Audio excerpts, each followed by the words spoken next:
Many investors assume the safest path to life-changing wealth is to buy market giants, the famous blue-chip stocks that everyone already knows and trusts. But once a company becomes a consensus pick on financial news, the steepest portion of its wealth creation curve has already passed. The largest gains occur long before a stock becomes a household name. Take the history of Iter Motors. For decades, it was a scattered operation, selling everything from tractors and trucks to footwear and garments. It was a company struggling with the mediocrity of being average across 15 different verticals.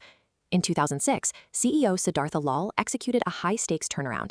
He divested nearly the entire empire, exiting 13 businesses to focus all the company's capital on just two: trucks and Royal Enfield motorcycles.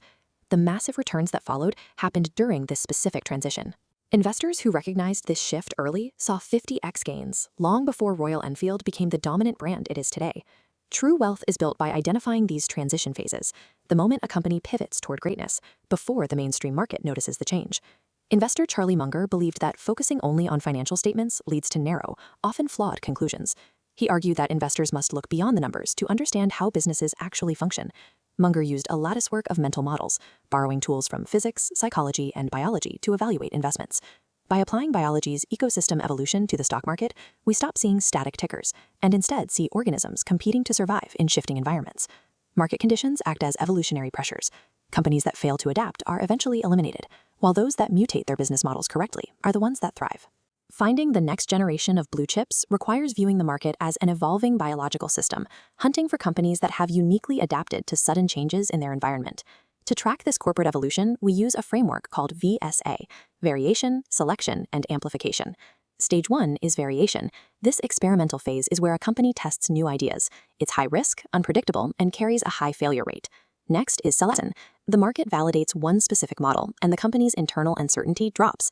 This is often where impatient investors sell, just as the business begins to prove its value. Finally, we reach stage 3, amplification, the breakout zone. The company rapidly scales its validated model, leading to explosive revenue growth and market dominance.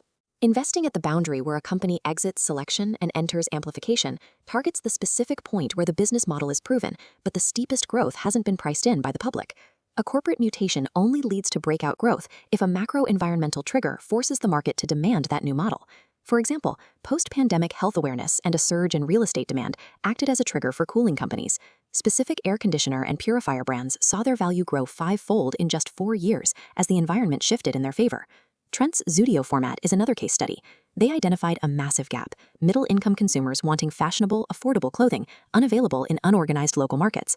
The macro shift of consumers in smaller cities demanding organized retail was the trigger. It pushed Zudio from a small experiment to a massive chain of over 850 stores.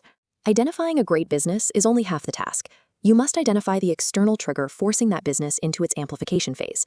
The Indian market is currently navigating 3 simultaneous structural shifts, each creating new environmental triggers for domestic companies. The first shift is the rise of physical AI and data centers. This creates a massive requirement for physical infrastructure, specifically heavy electrical engineering and green power grids. Second is defense modernization. The push to manufacture defense equipment domestically is altering the growth trajectory for established players like Bharat Electronics. Third is the China Plus One realignment. Global companies are diversifying supply chains, a move supported by government incentives bringing large-scale manufacturing to India. Dixon Technologies adapted by manufacturing electronics for global brands.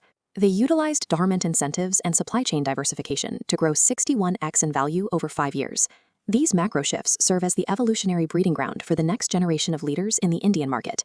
Broad index funds often provide average returns because they are forced to hold companies that are failing to adapt to these new structural shifts.